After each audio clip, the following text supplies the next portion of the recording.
Namo Buddhaya. Welcome to another video. Do you know how amazing your mind can serve for you if you know how to control and master your thoughts? And that is why they say that mind is the best servant if you know how to master your thoughts, right? But if you let your mind to become your master, you will end up nothing but as a slave of it. So how can we control our mind? How can we deal with these negative thoughts? Now, so many people think that they can remove a negative thought and plant a positive thought inside it. But in reality, you will never be able to remove a thought from your mind by force, right? Go ahead and do it, right? You will never be able to do that. The more you try, the more you use the force to remove a thought or forget it, the more it will come back to you and haunt you. So in this video, I'm going to be sharing with you a simple and a practical way to use the energy of that negative thought to drive it into a more positive state of our mind by simply asking these 5 questions from yourself. Right? These questions will help you to come into this present moment, and it will encourage you to cultivate more wholesome qualities and wholesome thoughts inside your mind. Okay? But before starting, I have to remember none of these practices and none of these things are easy. But with the time, if you keep on practicing it, right? If you stick into the process and if you keep on doing it, it will be very easy for you to do that. Okay? And once you become used to it, and once you get used to that, it is very easy to deal with negative thoughts in your mind, and it is very easy to control your mind. So let's dive in. The first question that you have to ask from yourself is, what are the thoughts that keep me away from peace? What are the thoughts that steal my peacefulness inside me? When you ask this question from yourself, you can go through the weaknesses of yourself. Right? Because the weaknesses are different from one person to another. For someone, the thought that steals their peacefulness is the anger. For another person, it is the jealousy. For another person, it is the procrastination or the laziness. Okay? So when you ask from yourself, what makes me disturbed? Okay? What steals my peacefulness? Then you will have a good understanding about what are the weaknesses inside you. Once you realize what are the weaknesses inside you, okay, what thought pattern steals your peacefulness, then it is very easy for you to deal with that negative state of your mind. Okay, so ask from yourself, what steals my peacefulness? And have a good understanding about it. The second question that you can ask from yourself is, what am I thinking right now? This is one of the best questions that you can ask from yourself to bring your mind to this current and present moment, okay? To have a good understanding about the current situation of your mind. Because most of the time, our mind lives in either it is in past or it is in the future. It is hardly our mind lives in this present moment. So once you ask this question, what am I thinking now? Ask this question as much as possible from yourself. What am I thinking now? What am I doing now? When you ask from yourself that, it comes, your awareness comes into this present moment. Okay? Because most of the time, our awareness travels from one arena to another. Maybe it is in the past, maybe it is in the future. It hardly comes to this present moment. Once you come into this present moment, it is very easy for you to solve the problem because you know what is going inside. Okay, when you ask from yourself that question, you can come up with so many answers. Okay, ask it from yourself and you will come up with these answers like, my mind is in anger now, right? I'm at stress now. I'm in a problem. I'm thinking about something. I'm worrying about something. Okay, once you identify that, right? Once you catch your thought, it is very easy to deal with it. Now you came to this present moment and you identify the thought. Now you have to ask the third question. The third question is this thought pattern helpful for me? Right? When you ask this question from yourself, you dive into that problem and you started to think the downside of that negative state. For an example, if you're in anger, if you ask from yourself, is this anger really gonna help me? Is it going to help me? Then you will come up with the answer, no, it is not going to help me. It only hurts me and the other person, right? It will lead to many problems. When you ask that question from yourself, it gives you the chance to think about the disadvantages and the downside of your thought patterns. The more you realize the disadvantages of your thought patterns, it is very easy to stay out of it because you know that it is going to hurt. Because most of the time, we do things and we think without realizing and without thinking about the disadvantages of it. And that is why it is the best thing to ask from yourself that, is it really going to help me? Now you identified your state of your mind. Now you came to this present moment. Now you know that it is not going to help you. As the next question, now you can ask from yourself, what is the best thing to do instead of staying in this negative state, right? For an example, if you're in anger, ask from yourself, what is the best thing to do instead of staying in anger? Now, what should I do now? Then you will come up with the answer that I should forgive people.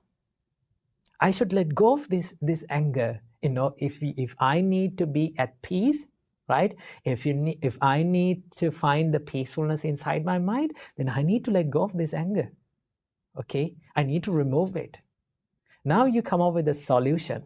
Now the best part is, the most amazing thing is, every one of us know what is good and bad. We know what to do and what not to do. Okay? Now for an example, let's say, now we know that too much sugar is bad for our health.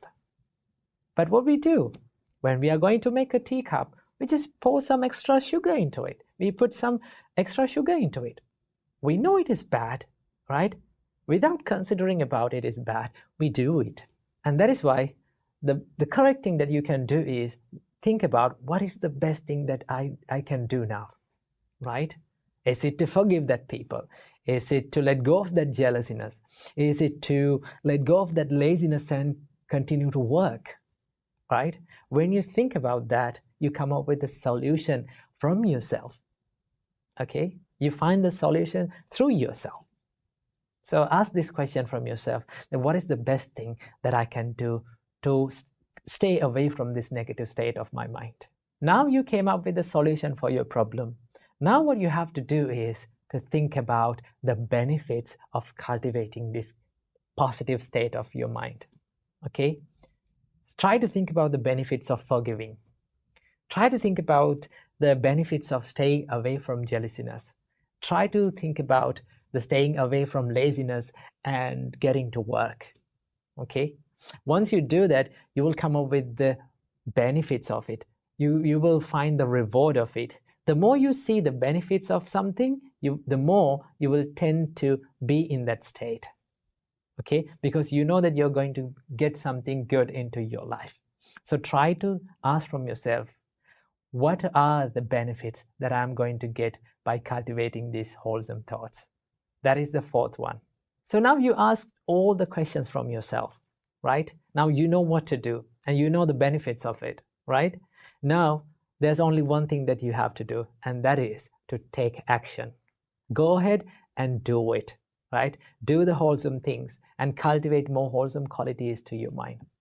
But remember, none of these things are easy to our life, okay? It is very difficult. We have to try hard. We will fail when we are doing these things. But one thing that we have to do is we have to keep on doing it, whether we fail or not. Okay, once you do it continuously, okay, once you maintain that consistency, you will be good at it and it will be a part of your life, right? So that is how we deal with our mind. That is how we deal with the negative states of mind. So practice this and see it will work for you. Namo Buddhaya. Namo Buddhaya. Welcome to another video. In today's video, we are going to discuss about another good quality that we all need to practice in our life, but we often forget this to practice. Now, what is this? It is called mudita. In another word, it is called appreciative joyfulness. What do you mean by this mudita? Mudita is the ability of being happy when you see someone else's happiness. For an example, let's say you're on social media and in the same time you're having a bad day. Now, when you scroll down, you see these nice pictures of people enjoying their life, living the best days in their life, being happy, and you're not having that life currently. In that case, what do you feel? The first thing that we feel is we feel down about ourselves. We think like, my life is terrible. My life is worse. Okay? And the next step is, for some people, they feel a little bit of angry about those people. And that is called envy. Okay? So the Buddha teaches us to practice mudita to avoid jealousy in your mind or avoid envy in your mind. Okay? So how to do that? This is a very simple practice, but to get used to it is very, very difficult, because for a long period of time, we have practiced this envy in our mind. Okay?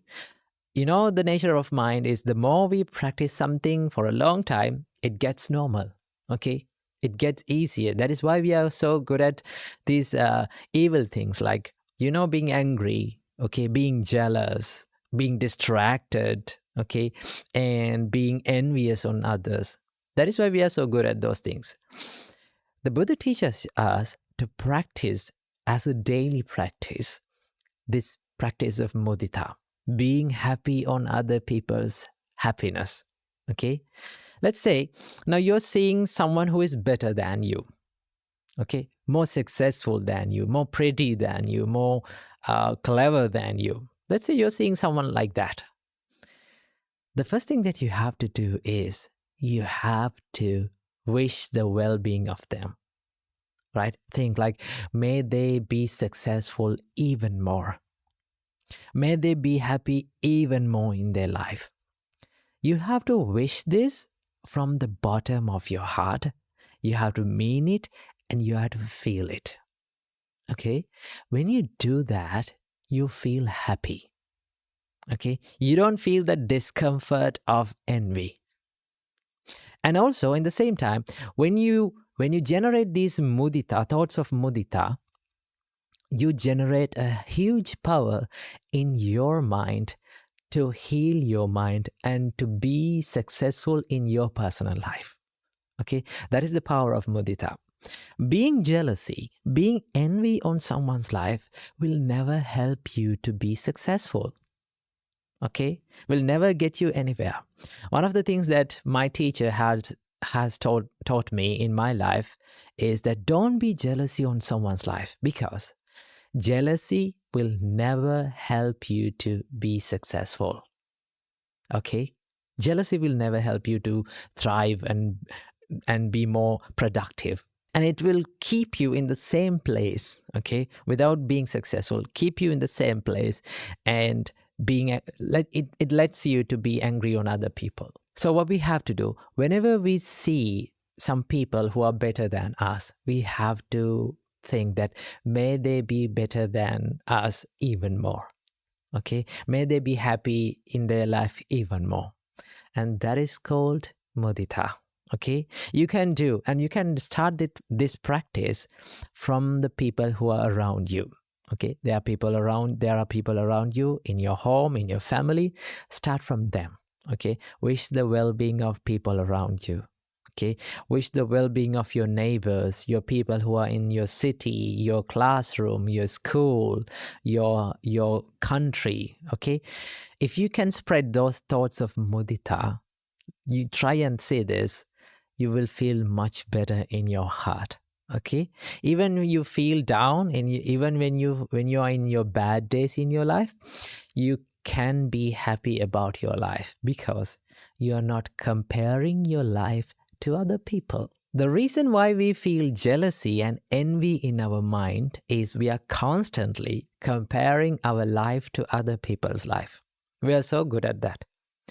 The more we compare our life to other people's life, the more we feel down about our personal life. Okay? So this is not something that we have to do. Okay? Instead of harboring jealousy and envy in our mind, the Buddha teaches us practice the thoughts of mudita. Be happy on seeing other people's happiness. When you practice this, you will feel a big difference in your mind. Okay? And you will feel a big success in your personal life. So remember, mudita is the best medicine for the envy and jealousy in our mind. Namo Buddhaya. One of the most frequent questions that I get asked from people is that people say that I fall in love with this person and I get too much attached to him or her, and it hurts both of us, right? It hurts me and to the other person. How can I love someone without getting attached to that person?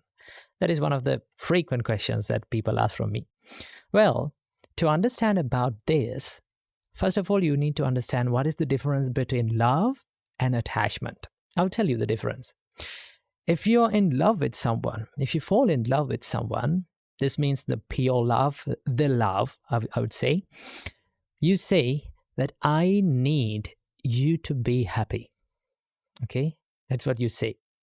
I need you to be happy. If that happiness includes me, that's much better.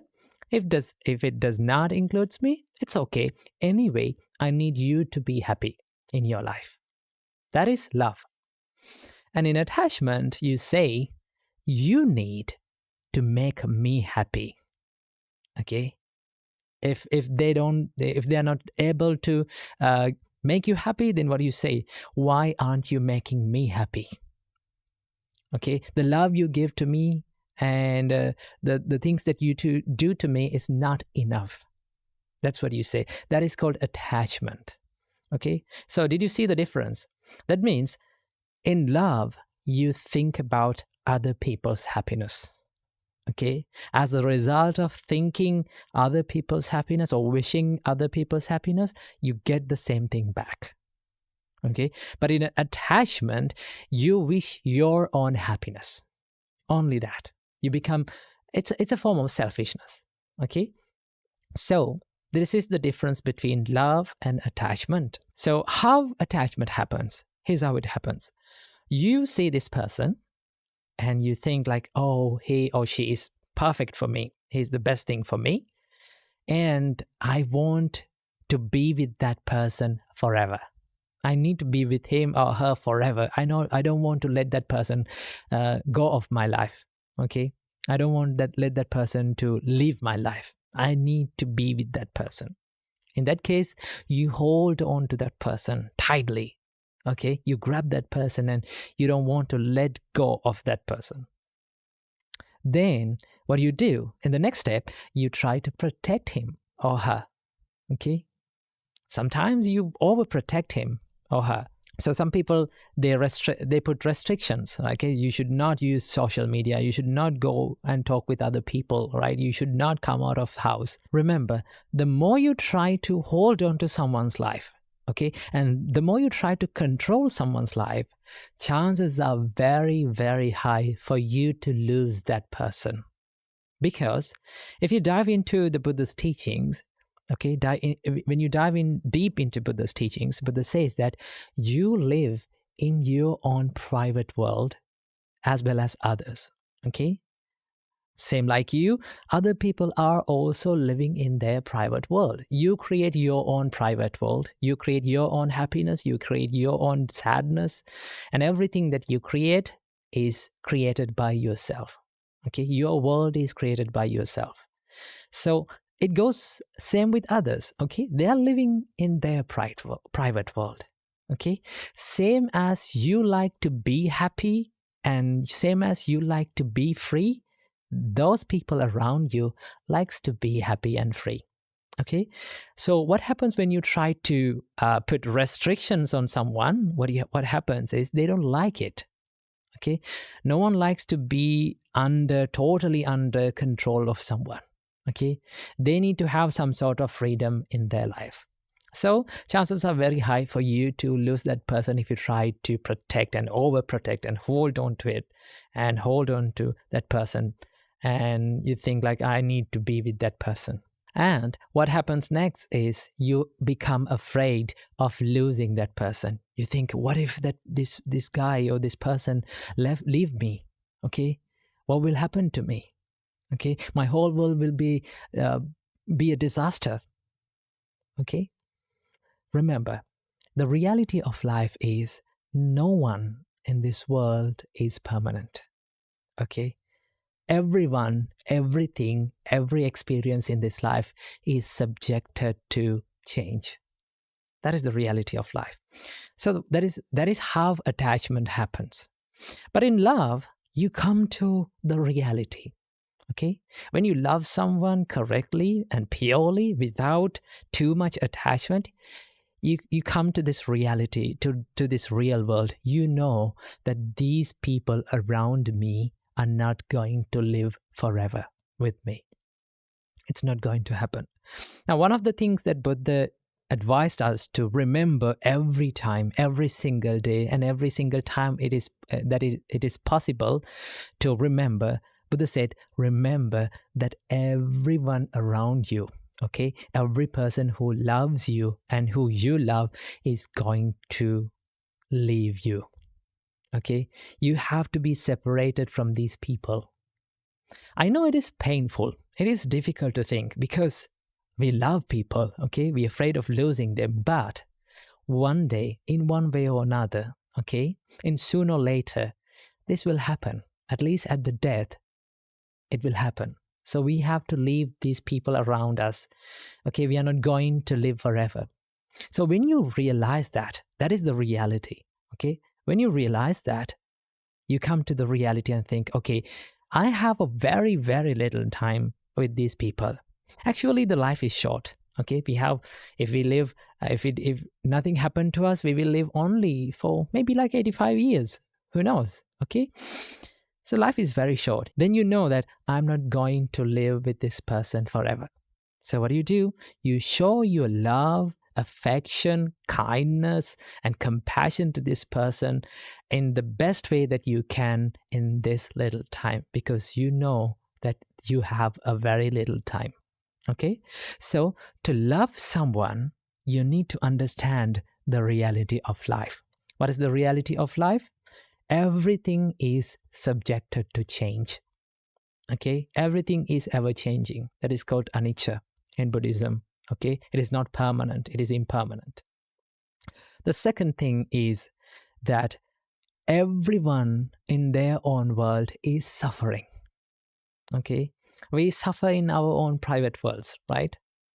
So we have our own private and personal sufferings, same like that others also are suffering in their life. Okay, so if we expect that other people to fulfill all the needs and all the requirements 100% in our life, that's not going to happen. Realize it, okay? Because everyone personally is going through suffering. Understand about this. That is called dukkha. And the third one is that no one in this world is totally under your control. You cannot control people around you totally. Okay, that is called anatta. You're out of control of this world. Okay, the problem is we worry about the people that we cannot control. Okay, can you control people's behavior? No, you cannot do that. Can you control how people behave and how people treat you, how people talk to you, how people think about you? No, that is their own business. Okay, so what you can control is how you live in your life, the way you live in your personal life.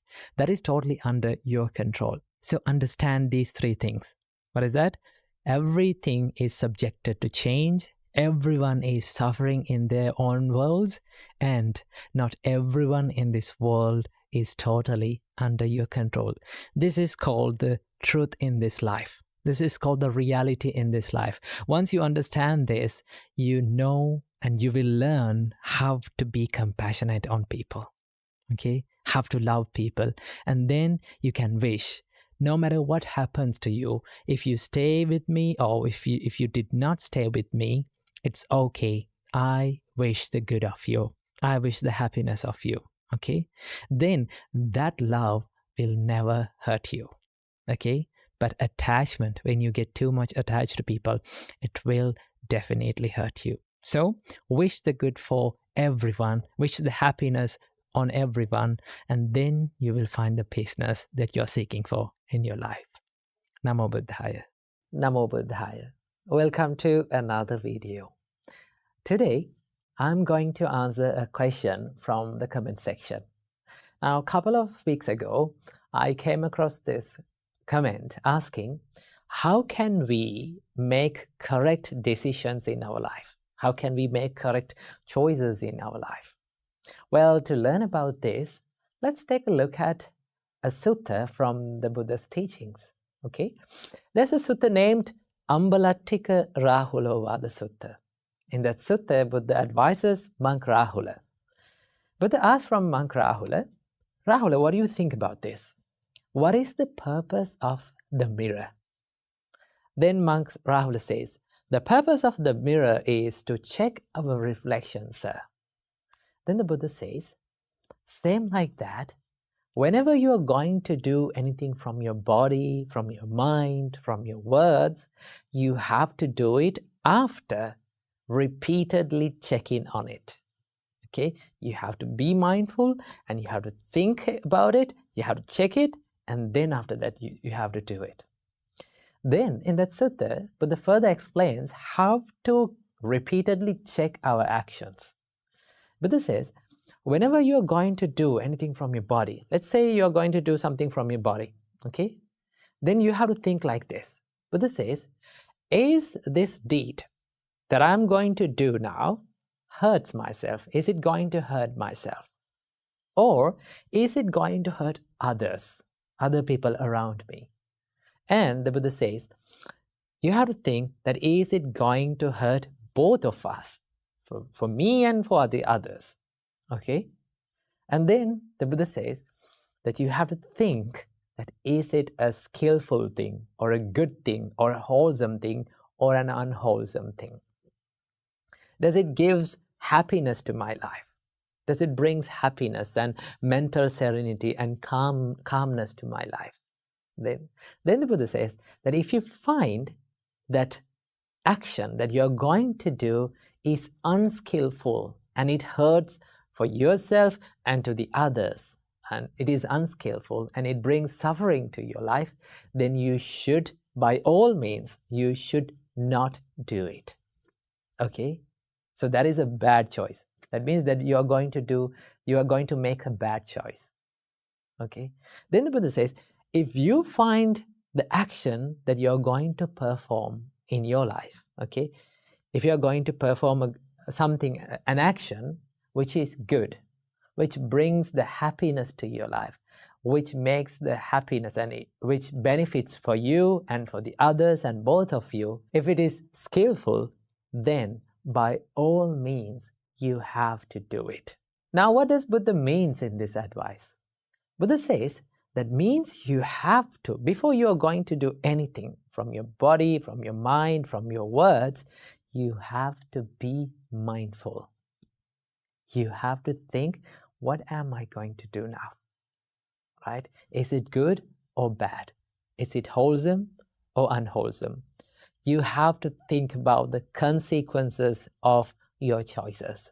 If you're aware of the consequences of your choices, then you will make good choices. Okay? Most of the time, the reason why we are making bad decisions and bad choices is we are not aware of the consequences of that action. And we are not mindful about what we are doing now. So, in your life, before taking any decision, Just pause, take a rest, and pause and think, hey, what I'm going to do now, is it beneficial for myself? And is it beneficial for others? Okay. And does it hurt myself? Does it hurt others? Okay. When you think about that, you can make correct decisions. Okay. And you have to be brave enough to choose the harder path, difficult path, because making correct decisions and doing good things is not an easy task. It is always difficult. Although it is difficult, if you practice it, if you constantly do it, no matter what happens, you can bring the happiness to your life. So the best thing to do to make correct decision is to pause first, okay, and think about it, repeatedly check on it, and be mindful and consider whether it is going to be beneficial for my life or to the others, and then make correct decisions. That is how we make good choices and correct decisions in our life. So that is what I have to share in this video. So I wish you all, may all of you be happy and safe forever. Namo Buddhaya. The nature of our life is we do not know what is going to happen in the next moment. Life is unpredictable. Life is mysterious, and that is what makes the life more and more interesting. No matter how good you are, no matter how talented you are, there are some times, and there will be some times, that things won't go in your way. Life will give you hard kicks. Life will give you tough lessons. I know in those times, we all feel like giving up. We all feel like quitting what we are doing. But you have to remember one thing. Everything that is in life is impermanent. Nothing is permanent. Not even your pains, not even your problems, not even the troubles that you go through today. It is going to change one day. Keep that in your mind and believe in it. This is to everyone who is going through tough times in your life. Please do not ever quit. Don't give up. Because the pain you go through today, the troubles you face today, the problems you face today is just a chapter in your life story. It's just a page in your life story. It's not your whole life story. Remember this. If you were to tell your life story in front of thousands and thousands of people after one day you become successful, if you were to tell a nice and a simple and a soft story, no one will be inspired with that story. The more you face troubles, the more you face problems in your life, the more tough your life becomes, your life story will be more interesting. And one day, your life story can be a survival guide for someone in out there. Remember this. So whenever you're feeling down, whenever you're feeling like giving up, whenever you face problems, I need one thing for you to do. Go out and help someone. This is not something that you hear oftenly. Go out and help someone when they feel down. Okay? Give a helping hand to someone when they are feeling troubles and when they go through tough times in your life. Because you have to believe that what you give is what you get. Right? Even though you are going through tough times in your life, you must be willing to help others, because that gives the happiness. Right? The more you face troubles, you can understand how others feels like it to go through tough times. Okay? So when you feel down, always try to help someone. I know how it feels like to constantly fail, and I know how it feels like to constantly fall and be unsuccessful, because I have been through that situation. Okay? So help someone, help people, right? And also do not ever give up. Sometimes you have to be patient, because things get time to work out. Okay? Things take times to get better. Okay? Remember, great things take time to be successful. Okay? Do not believe in quick and instant results, because we are so used to this instant world. Because in this instant world, we need everything instant. Okay? This world is built up to give you everything instantly. The outer sources, when you log on to social media, it comes instantly. You can take something instantly. You can know about something instantly. You can download something instantly. But in real life situations, things are not instant. It takes time. Successfulness takes time, right? Happiness, it takes time. Peacefulness takes time. Relationships to build up, it takes time. Nothing is instant in real life. You have to wait. You have to be patient. So in those times, we feel anxious and worried, right? We feel stressed. But remember, when you feel stressed, when you're tired, it is okay to rest.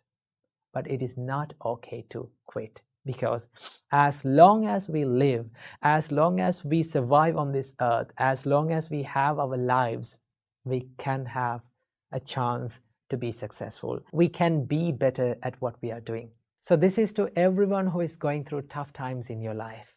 Believe that one day you're going to be happy. One day you're going to be proud about yourself if you focus on yourself and if you work on yourself.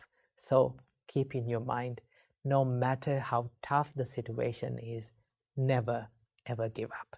Keep moving forward. Namo Buddhaya. Imagine you're having a rough day and you're scrolling through social media. And you see these nice pictures. People are celebrating their life, having the best days in their life, celebrating and becoming happy. When you see these pictures, what do you feel inside? Sometimes we feel even more stressed and we feel like there's no value in our life. One of the biggest enemies of our happiness is comparing our life with others' lives. There is some sort of jealousy and envy that builds up in our life, in our mind. That is why becoming envious and jealousy and comparing our lives to others is one of the biggest enemies of our happiness. To overcome this, the Buddha introduced a special practice, and that is called mudita. Mudita means appreciative joyfulness. Always remember, when we compare our lives to others, and when you build up that jealousy and envy within yourself, it is not going to help in your success, in your life, right? Sometimes, like we stop in a certain place, okay? We hold on to one emotion and we stay in that envy and jealousy and thinking about other people's lives without making our life successful, without focusing on our life. So the Buddha said, when you see these successful people in the society, when people around you living the best days in their life and your life is not having such experience, always look up to them and think and wish the happiness of them. Okay? That is called appreciative joyfulness. Wish the happiness of beings around you, even though you are going through a tough time. When we see successful people, we should not be jealous at them. It is not going to help us. What we have to do, we have to wish the success on them. When you see someone is having the best days in their life, think of him and say, oh, may he be happy even more. May he have a prosperous and a happy life forever. If you do that, you're not going to give the space for that envy and unhappiness and that negativity in your mind. The more you practice this positive mindset, the more you practice this appreciative joyfulness, you can be happy about yourself, even on the hard days, even though your life is in a tough place.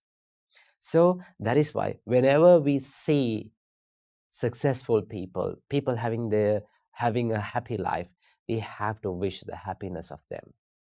That is called mudita. So when we practice this simple Buddhist practice of mudita or appreciative joyfulness, we can be happy about our life and also we can be peaceful within. Namo Buddhaya. Namo Buddhaya. Welcome to another video. Today it is raining and it is quite misty out here and it is very peaceful. It is about rain. I have read this somewhere else. I cannot remember the quote. It says, rain feeds two types of people. Okay, rain is the food for two types of people. The first one is the meditator, and the second one is the lazy person. Okay, for a meditator, for a person who likes to meditate, rain is the best food and it is the best environment. Okay, and also for the lazy person, it is the best environment for him as well. Okay, so let's talk about the meditation today a little bit. So what about the vipassana? How to practice it? Now, vipassana gives the meaning, the word gives the meaning that to see something clearly, to see something as it is. Okay, this practice was introduced by the Buddha himself. Okay, so how can we practice it? There's one verse that Buddha explains about the vipassana. It is very nice, and the Buddha says, "Atitang nanva gameya napati kanke anagatang." That means, do not run into past and do not hope for the future. Yadatitang pahinatang apatang cha anagata. What is past, it is gone. And what is future hasn't yet come. Okay? And then the Buddha said, Pachupannanchayo dhammang tattha tattha vipassati. Everything that occurs in this present moment are conditioned.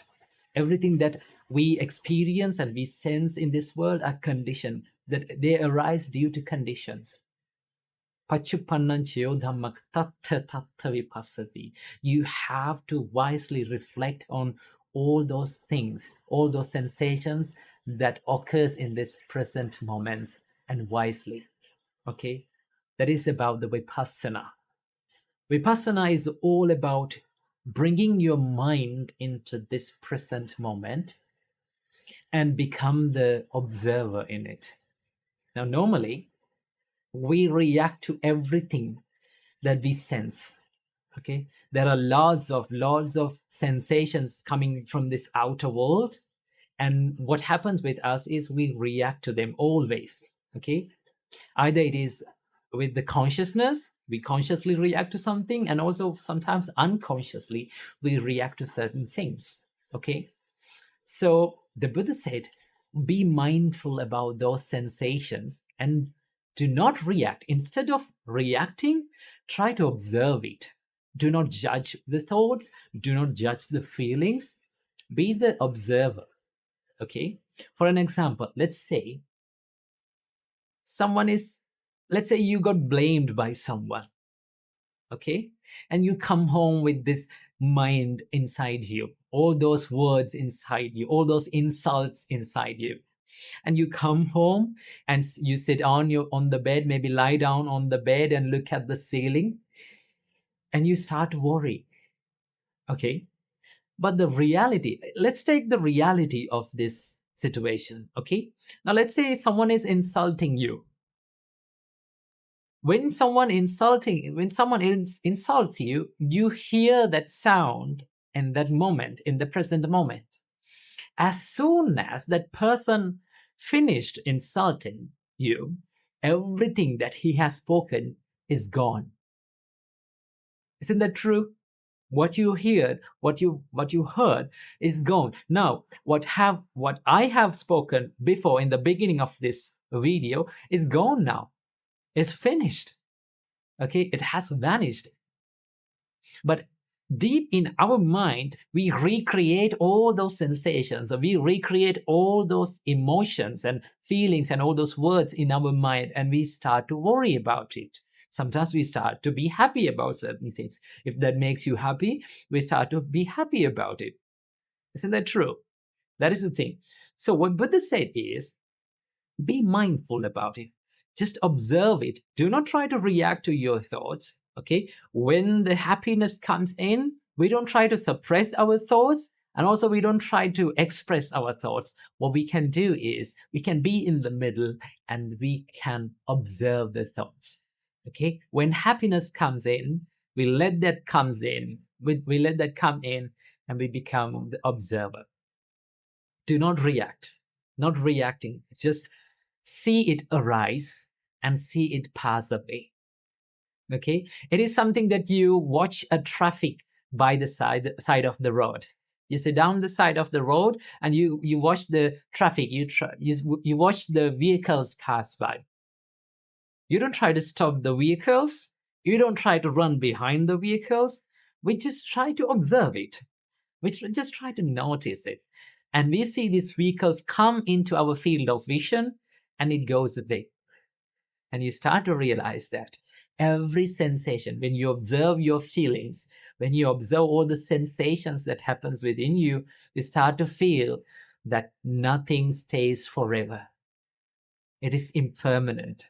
It has the nature of arising and it has the nature of passing away. Every sensation, everything that we feel in, and everything that we feel in our world is impermanent. So that is what about the vipassana. When you practice that, you can go into a silent place, maybe sit down on a chair, maybe sit down on the floor and close your eyes. And slowly, you can observe what comes into your mind. Okay? And be the observer. Do not try to react with them. Okay? When you see happiness come in, you see that happiness come in and you observe it and it goes away. When you see that sad thoughts come in, you feel that and you observe it and you let it go. That is how you become mindful and when you practice vipassana. When you do that, you start to realize that one thing in every aspect and every sensation in your life, and that is impermanence. Once you realize this nature of impermanence, that is what you call the realization of truth. Okay? So keep that in your mind and practice it. Namo Buddhaya. Namo Buddhaya. Welcome everyone to another video. So today, let's talk about anxiety and how a Buddhist practice can help you to deal with it. Okay, first of all, let's take a look at what anxiety is. Anxiety is a common human emotion that we feel when our lives are in danger or when our lives are in threatening situations. We feel that fear and worry. So that is a common, normal human nature. But for some people, they feel this fear and worry when there is no such danger in the reality, when there is no such threatening situation in the real world. But they still start to worry about it, or they still start to fear about it. So that is where we can do something about it. Most of the time, people, they hide their anxietic emotions. These anxious emotions, they try to hide them. They laugh, they smile, they seem to be good looking, but inside their head, there are many things going on. It's like the monkeys jumping here and there. They are distracted and they have that constant fear and worry inside them. Right? It's very heavy. So what can we do to ease up these things and how we can deal with these things? Well, there are certain practices that we can practice according to the Buddhist way to help you to deal with these anxiety thoughts. First of all, the first step is to acknowledge the anxiety. Because our great teacher Supreme Buddha told that every one of us, every living being is subjected to suffering. Buddha said, where there is birth, there is suffering. So no matter how rich we are, no matter how talented you are, no matter what social state that you are living, fear, worry, suffering is the common ground for all of us. So, first of all, we have to acknowledge that my mind has these anxious thoughts. Because most of the time, when people become anxious, when they have these panic attacks and when they have these anxiety thoughts, what they do is they try to hate that emotion. They try to fight with that emotion. The more you fight with that emotion, the more you become angry about that emotion, the more you consider about that emotion as a monster, it will take control over your life. So what you have to do? First of all, you have to think, this is a common human response, or this is a common human nature, so I must acknowledge it. That is the first step, right? Because you can remember the Buddha's word, all beings are subjected to suffering without any exception. The first step. Then the second step. This is one of the most wonderful practices in Buddhism. That is the mindfulness. And you know that Buddhism has a great background of mindfulness. So our great teacher Supreme Buddha taught us there are 4 grounds of mindfulness. This is taught in Satipatthana Sutta. So the first one is being mindful about your body. The second one is being mindful about your feelings. The third one is being mindful about your mind. And the fourth one is being mindful about the mental states. So we can do any kind of mindfulness practices in here, but there's an important practice that Buddha mentioned, and that is being mindful about your mind. That is called Chittanupassana. Simply, the Buddha teaches us you have to observe your thoughts, right? So when you observe your thoughts and when you become mindful about, when you become aware of your thoughts, what happens to you? It creates this little space between you and your thoughts. It separates you from your thoughts, because most of the time when we feel fear, when we worry about the things, and most of the times when we are living our life, we think that the thoughts are ourself. That means when you feel angry, you think, I am the anger. I am fear. I am the worry. I am the anxiety. But you're not the anxiety. And it reveals you that your thoughts are anxiety and your thoughts are in fear.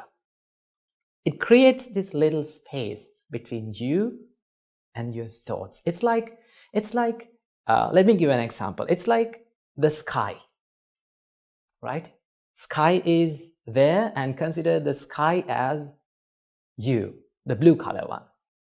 And these clouds come into the sky. They are like your thoughts, right? So what is the nature of a cloud? It comes and it goes. Sometimes gloomy, sometimes shiny, sometimes scattered. It takes different shapes and different moods. But still, there is sky. It is not changed. So it gives you this feeling when you do this Chittanupassana, being mindful about your mind, your thoughts. What happens to you is you're watching your thoughts without judging, without comparing yourself with that, and without being worrying. You just watch your thoughts. When you separate your mind, yourself from your thoughts become an outside object. It's like you're taking something to your hand and you're just observing it. Then what happens to you? Then you can take your time to think, oh, what is this thought? Then you can reveal and you can identify, my mind is now in anxiety mode. My thoughts are anxiety. My thoughts are anxious. So when you identify your thoughts, that gives you And that it gives you that understanding that I am not anxious. It's only my thoughts are anxious. And then you have to use your wisdom to think, what is the nature of the thought? What is the nature of this mental emotion? This is impermanent. This comes and this goes away. So it gives you this feeling of impermanence, right? So that is what you have to think. And also, you can analyze this thought. When you become anxious, if you are constantly becoming mindful about, now remember, when I say these things, it may seem like, oh, it is easy for you to say like that, but when we become anxious, it is very hard to do that. Yes, it's very hard to do that. Remember, every good thing that brings the happiness to your life is a little bit challenging. You have to take time. You have to practice it, right? You have to go through some tough situations when you're doing it. But if you're constantly doing it, if you are constantly practicing it, it gives you the results. So what do you have to do? Just analyze your thought. My thought is in anxious mode. So what gave me this anxiety? Always remember, your anxiety is always triggered by an emotion, a delusional emotion. So you can analyze the thought. What made me anxious? What made me fear? Then you can go deep into it, and then you can find, when you're not judging it, you can find, this is not something to be fear of. This is not something to be worried about. Then you can come back and think, okay, this is just an emotion. This is just a thought. So let go. I will let go of it. That is what gives you this becoming mindfulness. And it gives you, and it brings you to this present moment. Right? When you're analyzing your mind and when you're constantly becoming aware of your thoughts, you come to this present moment, which is very peaceful, right? When you're thinking about the future, your mind is in anxious mode, right? Most of the time, when the anxiety kicks in, what happens to you? Your mind jumps to the future. What will happen in the next time? What will happen in the future? What will happen to me? That's what you're thinking. That means your mind is in the future, right?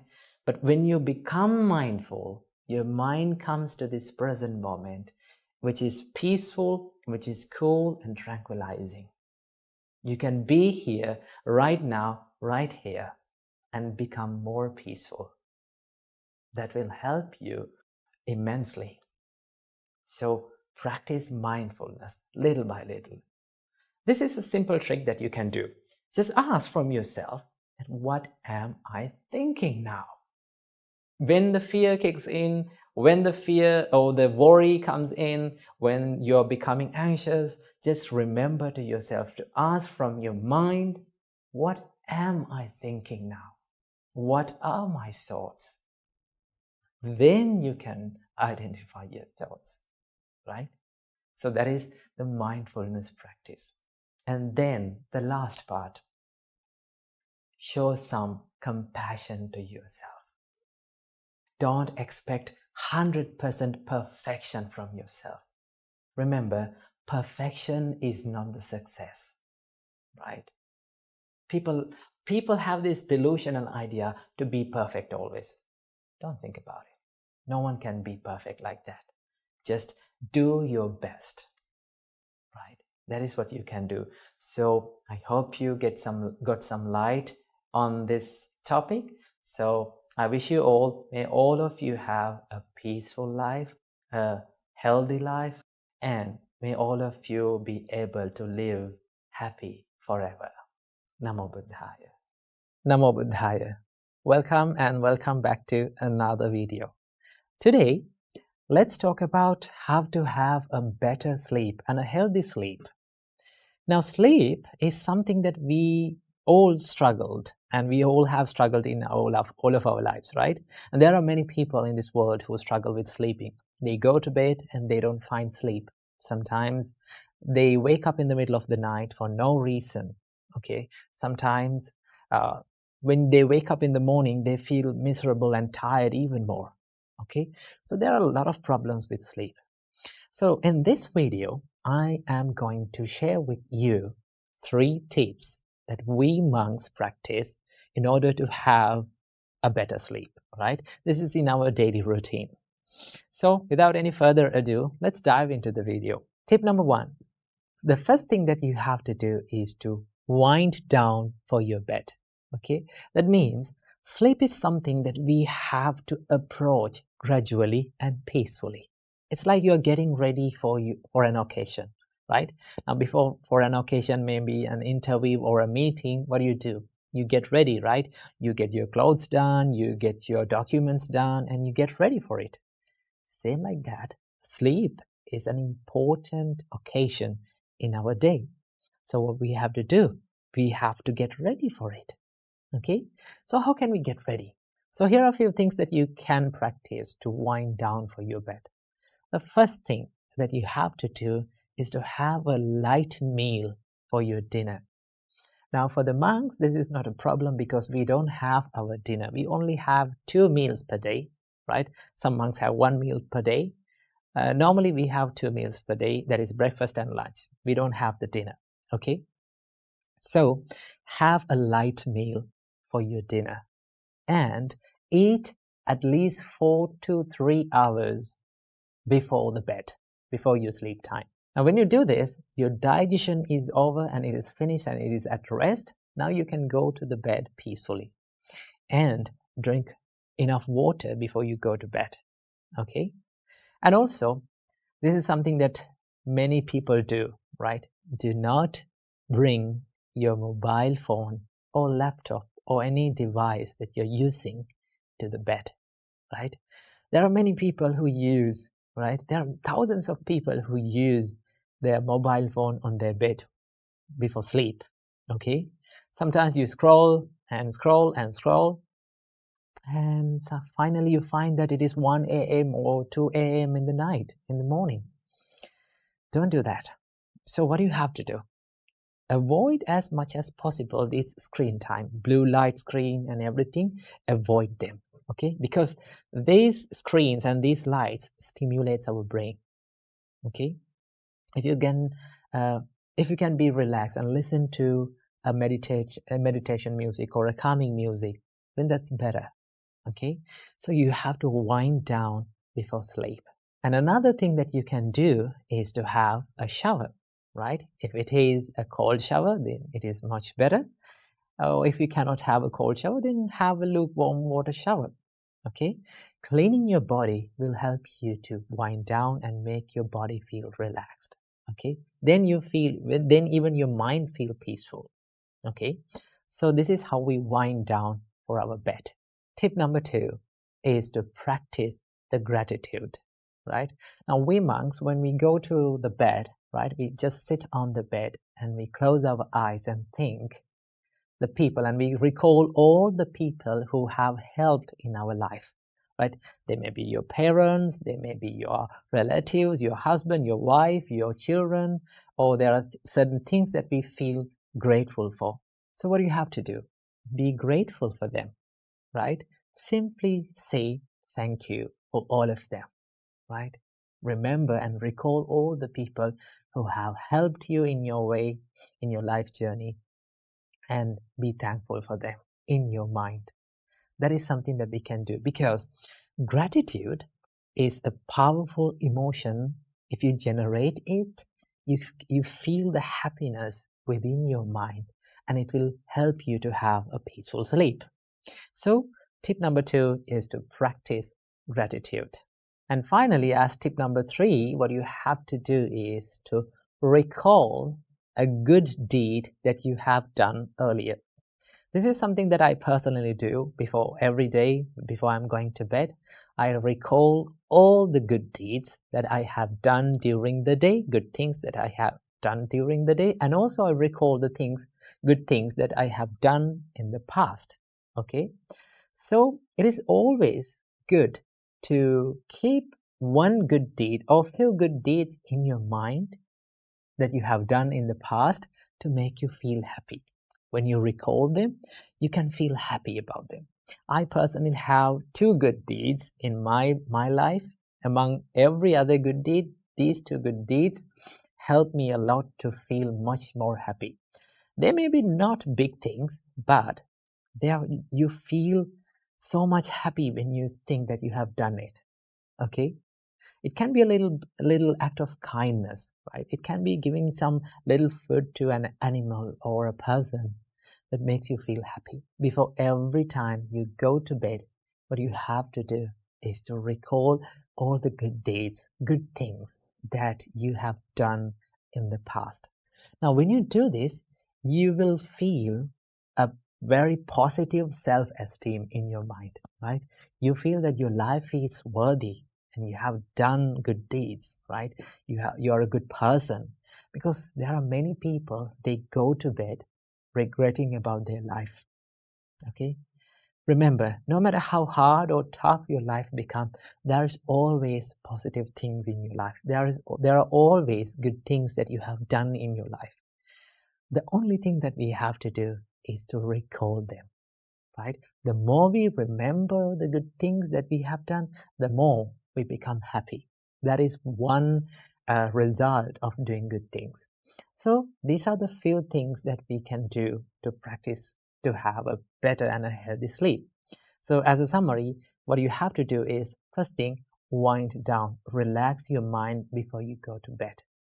Number 2, practice gratitude. And finally, number 3, recall the good things that you have done in your day and in your life. If you do these things and if you practice these things, I can assure that you will have a peaceful and a healthy and a better sleep. So practice these things and have a peaceful night. Namo Buddhaya. Namo Buddhaya. I need to ask a question from you. Do you really exist? Now, have you ever thought of this question? It sounds like a funny question, right? Do you really exist? And do I really exist?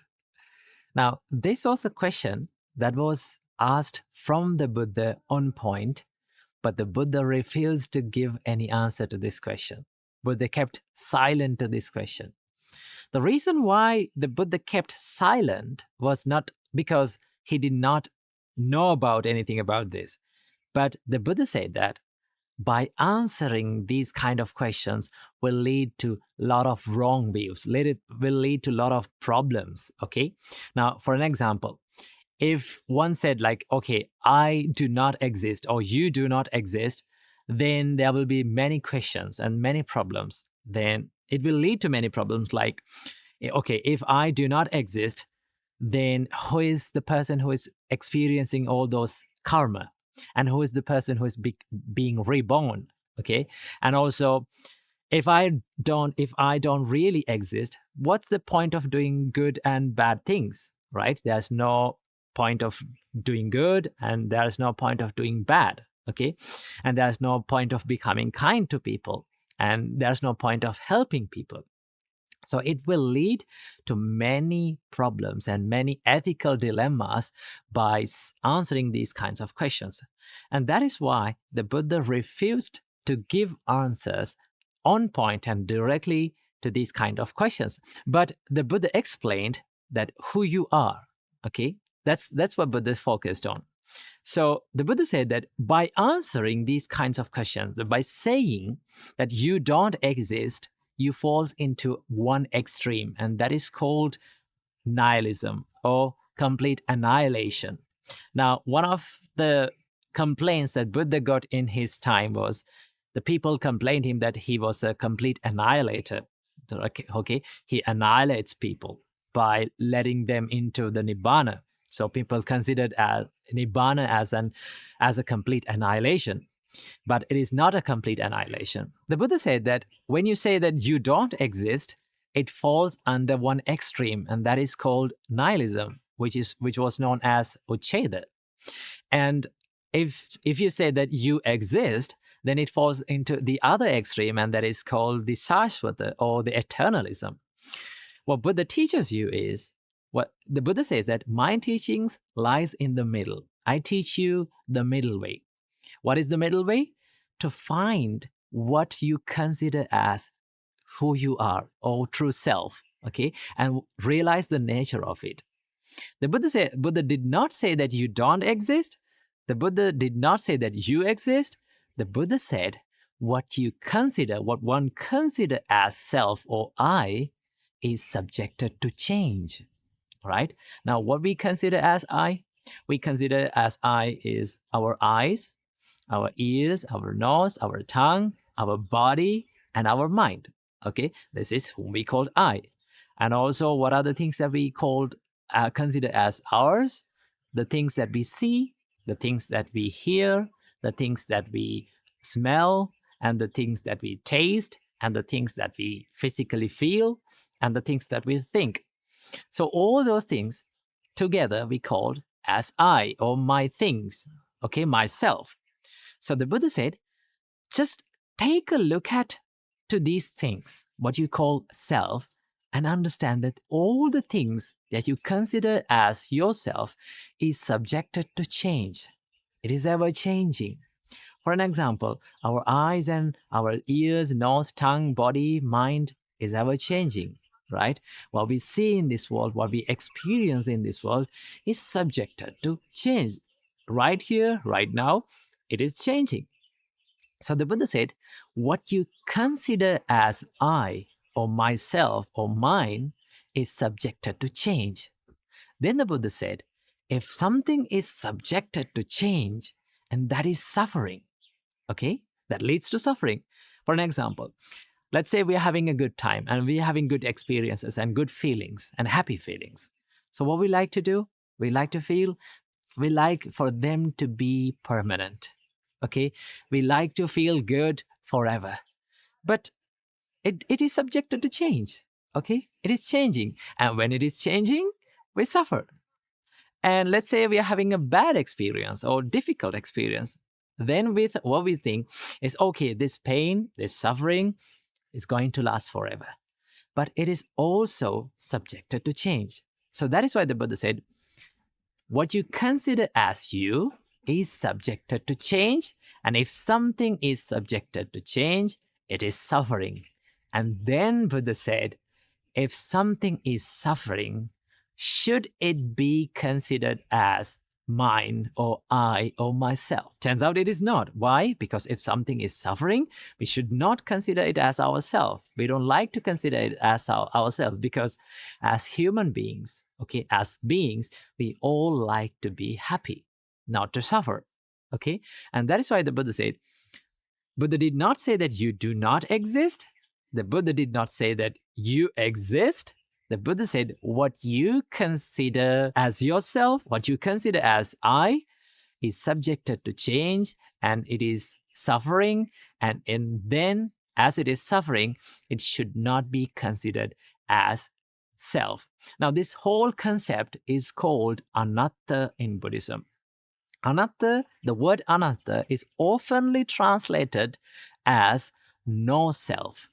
But rather, when you take this word no self, right, it gives the meaning that you don't exist. That is why many people say, okay, the Buddha said that you don't exist. No, Buddha did not say that you do not exist. The Buddha said what you considered as I or you is not yourself. Okay, it should not be considered as yourself. And that is what the concept of anatta. Rather than saying no self, it's much better to say that it is not self. And this is the whole idea behind the concept of anatta in Buddhism. So I hope you learned something new today. I wish you all, may all of you be happy and healthy. Namo Buddhaya.